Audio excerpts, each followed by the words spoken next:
2 का स्क्वायर कितना होता है 4, 3 का स्क्वायर कितना होता है 9, 4 का स्क्वायर कितना होता है 16। इसी प्रकार से अगर आपसे कोई कहे कि 25 का स्क्वायर कितना होता है तो आप बता सकते हो सर 625। लेकिन हमें ध्यान है कि भैया 25 तक तो कम से कम आपको स्क्वायर ध्यान होना चाहिए। इसी प्रकार आपको स्क्वायर रूट भी पता होंगे कि सर 4 का स्क्वायर रूट 2 होता है, 9 का स्क्वायर रूट 3 होता है और 16 का स्क्वायर रूट कितना होता है 4। अगर आपसे कोई कहे कि 625 का स्क्वायर रूट का होगा तो आप बता सकते हो 25।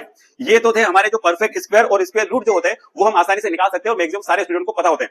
बट आज के इस वीडियो में हम देखने वाले हैं कि यदि आपसे कोई ऐसे इम्परफेक्ट स्क्वायर रूट की अगर कोई बात करे, कहे दे कि भैया 11 का स्क्वायर रूट बताओ क्या होगा। अगर आपसे कोई कह दे कि भैया रूट 15 का स्क्वायर रूट बताओ क्या होगा। इस प्रकार के कई सारे जो इम्परफेक्ट नंबर होते हैं उनका यदि आपको स्क्वायर रूट पता करना है तो वो कैसे निकाल सकते हैं, देखते हैं आज के इस वीडियो में। सबसे पहले हमें इसके लिए छोटी सी टेक्निक पता होना चाहिए और टेक्निक बड़ी सिंपल है, जरा ध्यान देना।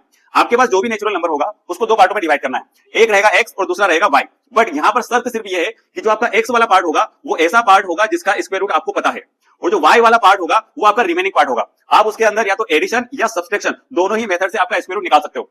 फिर आपको क्या करना है, जो भी आपका स्क्वायर है उसका स्क्वायर रूट निकालो प्लस आपका रिमेनिंग नंबर जो बचेगा और उसको डिवाइड करना है 2 इंटू मतलब डबल करना है किसके, जो भी आपका स्क्वायर रूट वाला नंबर है। आइए इसको एक एग्जांपल के थ्रू समझते हैं। सपोज करो कि यहाँ आपके पास नंबर है 11 को आपको ऐसे दो पार्टों में डिवाइड करना है कि भैया आपको एक नंबर का स्क्वायर रूट पता होना चाहिए। जैसे कि मैं 11 को लिख सकता हूं यहाँ पर 9 + 2। देख रहे हो क्या लिख दिया मैंने इसको, 9 + 2। मुझे पता है कि जो 9 है इसका स्क्वायर रूट मुझे ध्यान है बट 2 अपना रिमेनिंग पार्ट हो गया। अगर हमको ध्यान है कि भैया 9 यहाँ पर 9 का स्क्वायर रूट कितना होता है 3, जैसा कि आपको फॉर्मूले के थ्रू निकालना है।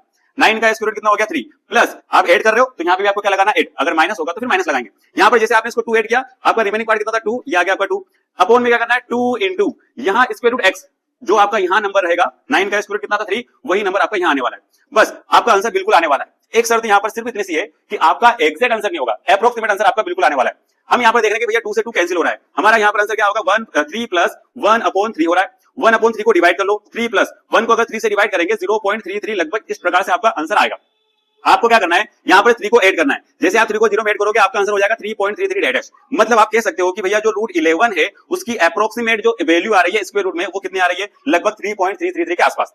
इसी प्रकार इसको एक और एग्जांपल के हम थ्रू समझते हैं। हम सपोज कर लेते हैं वहां पर माइनस वाला एग्जांपल लेते हैं। जैसे कि मैंने आपसे स्टार्टिंग पूछा था कि सर आपसे कोई अगर पूछ ले कि 15 का स्क्वायर रूट बताओ, इसको क्या कर सकते हैं। तो इसके लिए आपको कुछ नहीं करना है, 15 भैया किसके पास है 16 के पास है। हम क्या करेंगे इसको 16 में से अगर मैं 1 माइनस करूंगा तो आपका कितना बचेगा 15।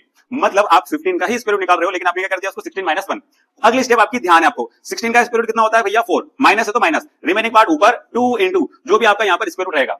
ध्यान देते हैं भैया 4 - 1 अपॉन कितना आ रहा है 8। 1 को 8 से डिवाइड करना है तो 1 को 8 से डिवाइड करना आपको आसानी से ध्यान होगा। अगर डिवाइड करोगे तो लगभग कितना आएगा 0.8 1 8 और लगभग 8 2 16, लगभग 0.12 और 8 करके आंसर आने वाला है। हम जैसे इसको माइनस करेंगे 4 में से 0.112 को अगर माइनस करोगे तो आपका आंसर आएगा लगभग 3.88 के आसपास। ये आपका कैसा आंसर आने वाला है, अप्रोक्सीमेट। आप कह सकते हो कि भैया स्क्वायर रूट 15 की वैल्यू कितनी आने वाली है 3.88 के आसपास।